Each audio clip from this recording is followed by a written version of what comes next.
News देख रहे हैं यहाँ पर। मैं हूं आपके साथ साधना बत्रा। बुलेटिन का आगाज इस वक्त की अहम और बड़ी खबर के साथ कर लेते हैं। राष्ट्रपति रामनाथ कोविंद 25 से 28 जुलाई तक जम्मू कश्मीर और लद्दाख के दौरे पर रहेंगे। ये जानकारी राष्ट्रपति भवन ने शनिवार को एक विज्ञप्ति जारी कर दी है और यहाँ इसके मुताबिक सोमवार को कारगिल युद्ध की 22वीं सालगिरह पर राष्ट्रपति कोविंद स्थित कारगिल युद्ध स्मारक पर भारतीय सशस्त्र बलों के उन शहीदों को श्रद्धांजलि अर्पित करेंगे जिन्होंने 1999 के कारगिल युद्ध के दौरान अदम्य साहस का परिचय दिया था और अपना सर्वोच्च बलिदान दिया था। इस दिन को कारगिल विजय दिवस के रूप में मनाया जाता है। राष्ट्रपति 27 जुलाई को श्रीनगर स्थित कश्मीर विश्वविद्यालय के 19वें दीक्षांत समारोह में शामिल होंगे और कार्यक्रम को संबोधित करेंगे।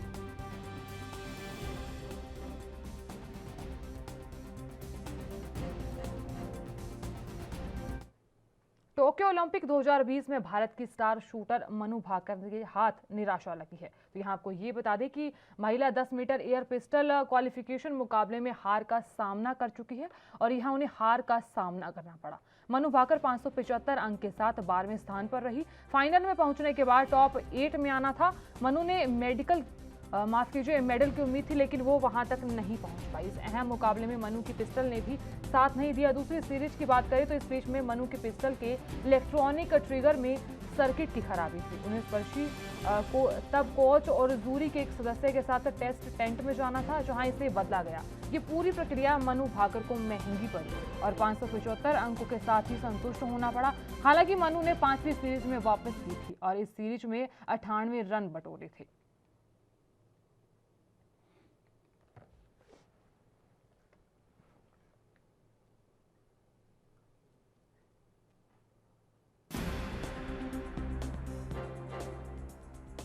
आपको बता दें कि पिस्टल ने मनु भाकर का सपना तोड़ दिया है और जिस तरीके से अहम मुकाबला चल रहा था और यहाँ मुकाबले में धोखा वाली बात जाहिर की गई है और यहाँ 575 अंकों के साथ 12वें स्थान पर रही है मनु भाकर। आपको बता दें कि जिस तरीके से टोक्यो ओलंपिक 2020 चल रहा है और ऐसे में पिस्टल की बात करें तो पिस्टल ने मनु भाकर का ये मुकाबला तोड़ दिया है और इस अहम मुकाबले में वो धोखे की उसमें नहीं है और 575 अंक के साथ 12वें स्थान पर रही हैं।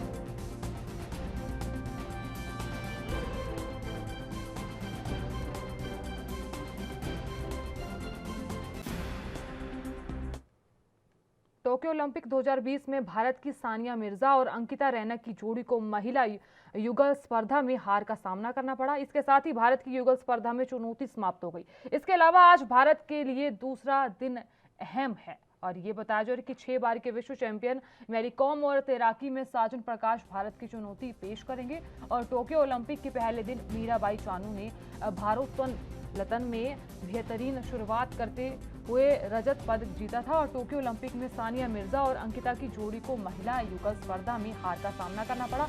पहला सेट जीतने वाली भारतीय जोड़ी को लिड महिला और नादिया किचनोक की जोड़ी ने दूसरे सेट में 6 और 7 और तीसरे सेट में 8 से 10 से हार का सामना करना पड़ा। आपको बता दें कि यहाँ भारत का निराशाजनक प्रदर्शन रहा है। टोक्यो ओलंपिक 2020 चल रहा है और पहला सेट सोनिया मिर्जा और अंकिता की जोड़ी दिखाई दी और यहाँ तस्वीरों में देख भी सकते हैं ये सानिया मिर्जा है और दूसरी तरफ इन दोनों की जोड़ी काफ़ी ज़्यादा जिस तरीके से देखी जा रही थी। और फिलहाल आपको ये बता दें कि भारत का निराशाजनक प्रदर्शन रहा है और पहले सेट जीती थी सानिया मिर्जा और अंकिता की जोड़ी, लेकिन दूसरी और तीसरे सेट में उन्हें हार का सामना करना पड़ा है।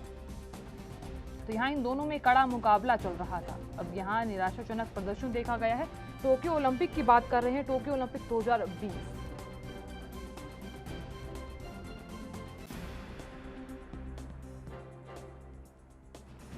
यहाँ टोक्यो ओलंपिक 2020 में टेनिस की बात कर रहे हैं जिसमें भारत को निराशाजनक प्रदर्शन मिला है। पहला सेट सानिया मिर्जा और इन दोनों जोड़ियों ने जीता था और दूसरे और तीसरे सेट में इन्हें हार का सामना करना पड़ा है। टेनिस में भारत का निराशाजनक प्रदर्शन रहा है।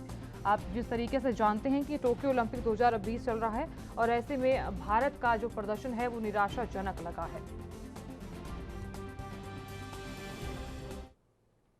हरियाणा की बात कर लेते हैं। हरियाणा के चरखी दादरी में संयुक्त किसान मोर्चा के आह्वान पर कितलाना टोल प्लाजा पर चल रहे धरने को इनेलो सुप्रीमो और हरियाणा के पूर्व सीएम ओम प्रकाश चौटाला ने अपना पूर्ण समर्थन दिया। इस दौरान ओपी चौटाला के साथ एक दर्जन पूर्व मंत्रियों और विधायकों के साथ कई कार्यकर्ता भी मौजूद रहे। इस अवसर पर उन्होंने कहा कि इस आंदोलन में 36 बिरादरियों और सभी धर्मों के किसान मजदूरों ने भाग लेकर जो जन आंदोलन बनाया है, उसके सामने मोदी सरकार को नतमस्तक होना पड़ेगा और किसानों की मांगें माननी है।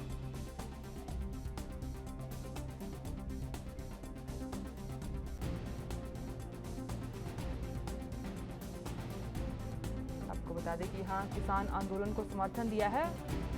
यहाँ हरियाणा के पूर्व मुख्यमंत्री ओम प्रकाश चौटाला ने किसान आंदोलन को समर्थन दिया है और दर्जनों कार्यकर्ताओं और पूर्व मंत्रियों के साथ वो धरने में पहुंचे हैं। तस्वीरों में देख भी सकते हैं हरियाणा के चरखी दादरी की तस्वीर दिखाई जा रही है, जहां ओपी चौटाला ने किसानों को समर्थन दिया है। उन्होंने कहा है कि अब हम किसानों के साथ खड़े हैं। जब जहां वो धरना प्रदर्शन करेंगे, हम वहां पहुंचेंगे।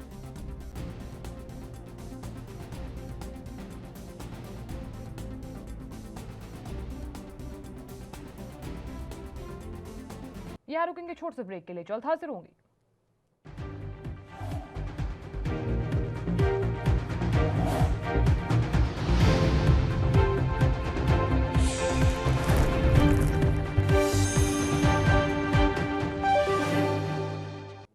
ब्रेक के बाद सभी का स्वागत है। खबरों में आगे बढ़ते हुए देश में विपक्ष और सत्ता पक्ष के बीच लगातार होने वाली राजनीति नोकझोंक जारी है और इस बीच पश्चिम बंगाल की सीएम और टीएमसी की मुखिया ममता बनर्जी ने सोमवार को दिल्ली पहुंच रही हैं। बताया जा रहा है कि ममता बनर्जी दिल्ली के इस दौरे के दौरान बुधवार को पीएम नरेंद्र मोदी से मुलाकात कर सकती है। सूत्रों के मुताबिक आपको ये बता दें कि ममता बनर्जी 5 दिनों तक दिल्ली दौरे पर रहेगी और इन 5 दिनों में वो पीएम मोदी के अलावा राष्ट्रपति रामनाथ कोविंद से भी मुलाकात करेंगी। और वहीं ममता बनर्जी के इस दौरे को लेकर सियासी गलियारों में इस बात को लेकर भी चर्चा तेज है कि ममता बनर्जी इस दौरान अन्य राजनीतिक दलों के नेताओं से भी मुलाकात कर सकती है।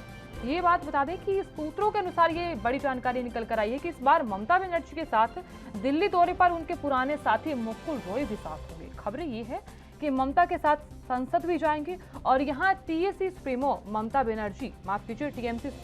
बनर्जी मोदी सरकार को पेगासस टेलीफोन टैपिंग मामले में घेरने का प्रयास करेंगे।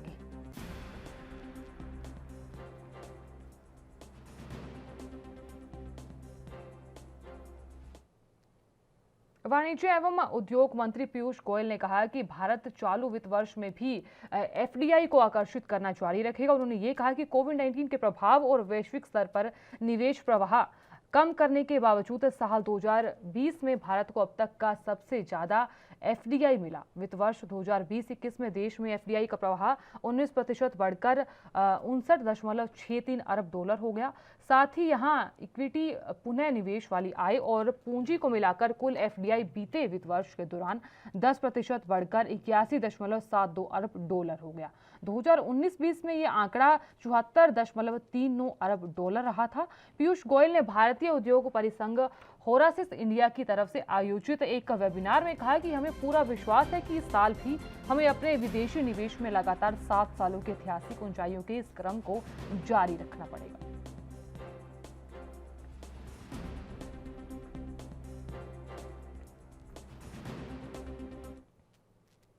और उधर देश में जानलेवा कोरोना वायरस की दूसरी लहर का प्रकोप लगातार जारी है और देश में पिछले 24 घंटों की बात करें तो कोरोना के 39,742 नए मामले सामने आए, जिसके बाद जो कुल पॉजिटिव मामले हैं उसकी संख्या की अगर बात करें तो 3,13,71,901 हो गई है और कल 535 लोगों की मौत हो गई। स्वास्थ्य मंत्रालय की ओर से जारी ताजा आंकड़ों के मुताबिक देश में कोरोना से अब तक 4,20,551 लोगों की मौत हो चुकी है और कल 39,972 नए डिस्चार्ज किए के बाद कुल डिस्चार्ज की जो संख्या है वो 3,05,43,138 हो गई है। देश में सक्रिय मामलों की बात करें तो कुल संख्या 4,08,212 है।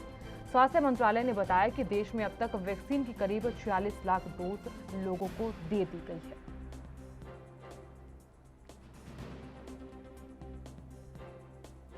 आपको बता दें कि देश में कोरोना का कहर लगातार जारी है। दूसरी वेव की बात करें तो उसका भी कहर अभी जारी है। जिस तरीके से कोरोना से 535 लोगों की मौत हो गई है और यहाँ जिस तरीके से मामले बढ़ रहे थे, लगातार रफ्तार जो है वो कम होने का नाम नहीं ले रही थी। फिलहाल राहत की भरी ये है कि 39,742 नए मामले दर्ज किए गए हैं, क्योंकि जब एक दिन में 4 लाख के करीब मामले सामने आए थे और यहां आज 39,000 के करीब मामले सामने आए हैं। यहां राहत भरी खबर है।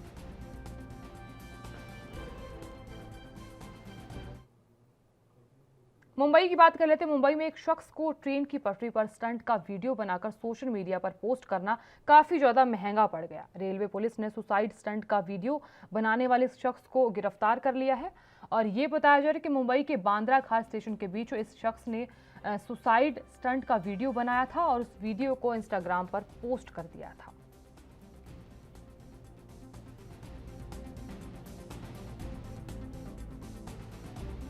ये वीडियो है, आप साफ तौर पर देख सकते हैं कि किस तरह से सुसाइड का वीडियो इंस्टाग्राम पर यानी कि सोशल मीडिया पर पोस्ट किया जाता है और फिर उसके बाद इस युवक को काफी ज्यादा महंगा भी पड़ा है।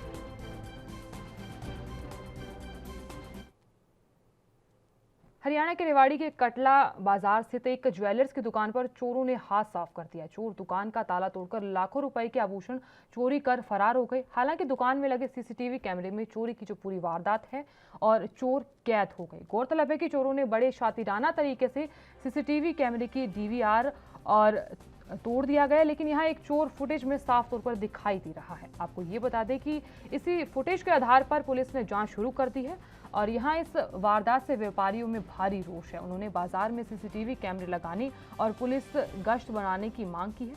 मौके पर पहुंची पुलिस ने मामला दर्ज कर लिया है और आगे की कार्रवाई में जुट गई है।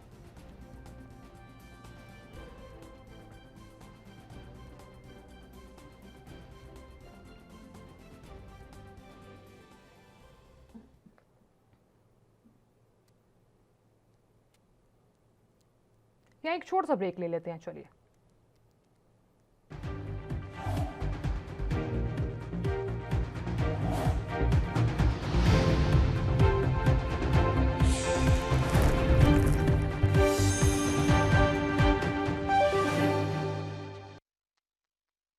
ब्रेक के बाद सभी का स्वागत। खबरों में आगे बढ़ते हुए बात छत्तीसगढ़ की कर लेते हैं। छत्तीसगढ़ से जहां बालोद जिले में वीरेंद्र सिंह गुनगुना, जिन्हें ग्रीन कमांडो के नाम से भी जाना जाता है, करीब 2900 पेड़ों को काटने से बचाने के लिए उन पर भगवान की तस्वीरें चिपका रही हैं और तरोद देहान बाईपास बनाने के लिए इन पेड़ों को काटा जाएगा। तो यहाँ आपको बता दें कि जिस तरीके से छत्तीसगढ़ से एक मामला ये सामने आया है कि पेड़ हमारे जीवन है और फिलहाल यहाँ पेड़ों को काटा जाता है। यहाँ ये भी बताया जा रहा है कि सड़कों पर और पेड़ों पर भगवान की तस्वीरें लगाई जा रही हैं और किस तरह की तस्वीरें लगाई गई हैं आप साफ तौर पर देख भी सकते हैं। और छत्तीसगढ़ का ये पूरा मामला है जहाँ सड़कों के लिए पेड़ काटे जा रहे हैं और पेड़ों पर भगवान की तस्वीरें लगाई जा रही हैं।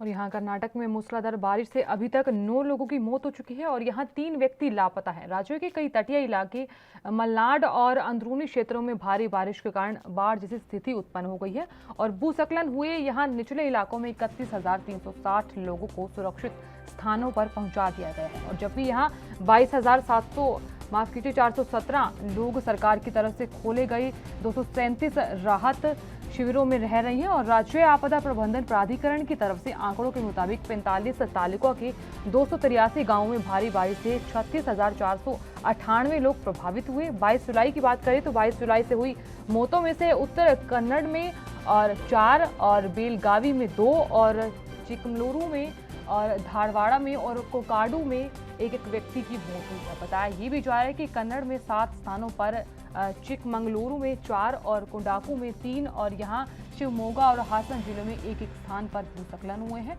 बारिश से हुई घटनाओं में 2600 से अधिक घर क्षतिग्रस्त हो गए हैं और 78 पशुओं की तुरंत मौत भी हुई है।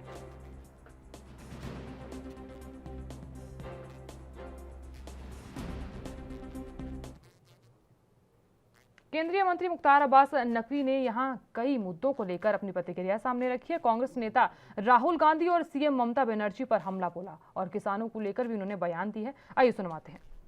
कि पूरे प्रकरण में एक बहुत पुरानी कहावत है कि कौवा कान ले गया, कान को नहीं देख रहे हैं, कौवे के पीछे भाग रहे हैं।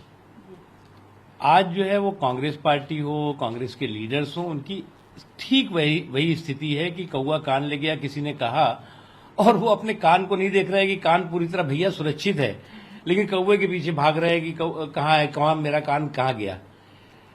एक्चुअली क्या होता है कि जब पार्टी जो है वो वेंटिलेटर पे होती है तो पागलपन एक्सीलेटर पर पहुंच जाता है।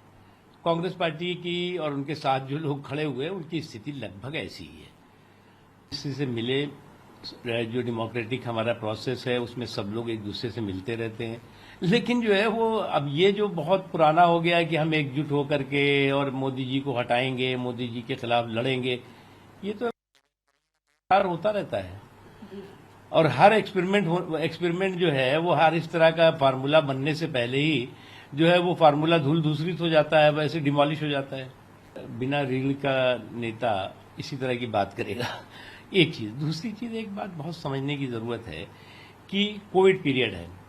कोविड पीरियड में अभी पार्लियामेंट में आपने सुना, पार्लियामेंट में राज्यसभा में पूरे दिन इस पे बहुत ही सार्थक चर्चा हुई, और सार्थक चर्चा के साथ जो हेल्थ मिनिस्टर है मनसुख मंडाविया जी ने पूरे जवाब दिए कि सरकार ने क्या क्या इस कोविड के काल में किया और क्या क्या करने जा रही है और क्या क्या कर रही है।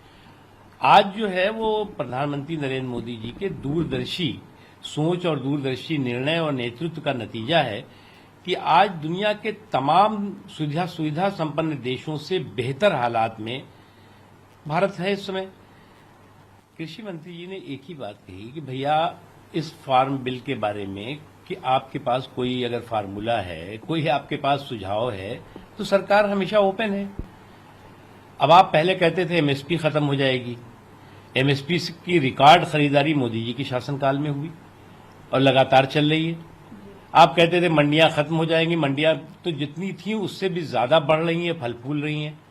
आप कहते थे कि किसानों की जमीन पे जो है वो अपहरण हो जाएगा, जमीन छीन ली जाएगी। जमीनों की सुरक्षा, किसानों की जमीनों की सुरक्षा खुद कानून के दायरे में दे दी कि कानून जो कृषि कानून है उसके तहत है, उसमें। और यूपी के हरदोई में माधोगंज थाना क्षेत्र के तकिया धर्मपुर में प्रेमी ने प्रेमिका की चाकू से कूदकर हत्या कर दी। दरअसल यहां प्रेमिका प्रेमी से शादी नहीं करना चाहती थी और उसकी सगाई भी परिजनों ने कहीं और कर दी, जिसके बाद युवक चाहता था कि प्रेमिका उसी का साथ शादी करे, लेकिन यहां प्रेमिका के मना करने पर युवक ने चाकू से कूदकर उसकी हत्या कर दी और खुद को भी चाकू मारकर घायल कर दिया।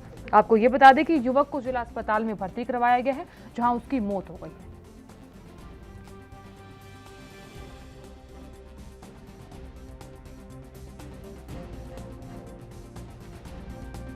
करे कर रहा है लोग पढ़ो लिखो ना रहा है। मेरी बिटिया बीए फाइनल रहा है। बिटिया हमारी कल मम्मी हम कुंवारे बैठे रही, वो इसके साथ शादी नहीं करूंगा, ये जबरई कर रो रहा है। हमारी बिटिया का तुम ना शादी हमारे साथ करियो तो तुमको मार दूंगा। उसके घर वाले कहाँ हैं? एक के घर वाले सब गाँव में रहते साहेब, और एक के माँ बाप। कितने दिनों से आपके लड़के को जो है परेशान कर रहा था ये हमारी बिटिया को परेशान करो से अब यही जल्दी थी साहब। अच्छा। सबसे अपनी बिटिया की सगाई कर दी मैंने। शादी तय हो गई थी? अपनी बिटिया की शादी तय करी दी। अच्छा। अंत तय करी दाओ नहीं काम। थाना माधोगंज में गांव है धर्मपुर तकिया, जहां के निवासी हीरा लाल, इनके द्वारा सूचना दी गई कि आज इनकी बेटी जिसकी उम्र लगभग 21 वर्ष है वो घर में सो रही थी, तभी इनका मौसी का लड़का विजय जो कि सुरसा क्षेत्र का रहने वाला है वो घर में अचानक दाखिल हुआ और उसके द्वारा लड़की पर प्राणघातक हमला किया गया, जिससे चाकू मारा गया, जिससे लड़की की मौके पर मृत्यु हो गई। और उसके बाद विजय द्वारा लड़के द्वारा स्वयं अपने को चाकू मार के घायल किया गया, जिसको यहाँ सीएचसी में एडमिट कराया गया, जहाँ इसको मृत घोषित कर दिया गया। प्राइमरी इन्वेस्टिगेशन में जांच में तथ्य सामने में आया है मृतक विजय मृतका से शादी करने का इच्छुक था और लड़की पक्ष के द्वारा और फिलहाल के लिए इतना ही। आप देखते रहिए ANV न्यूज़। नमस्कार।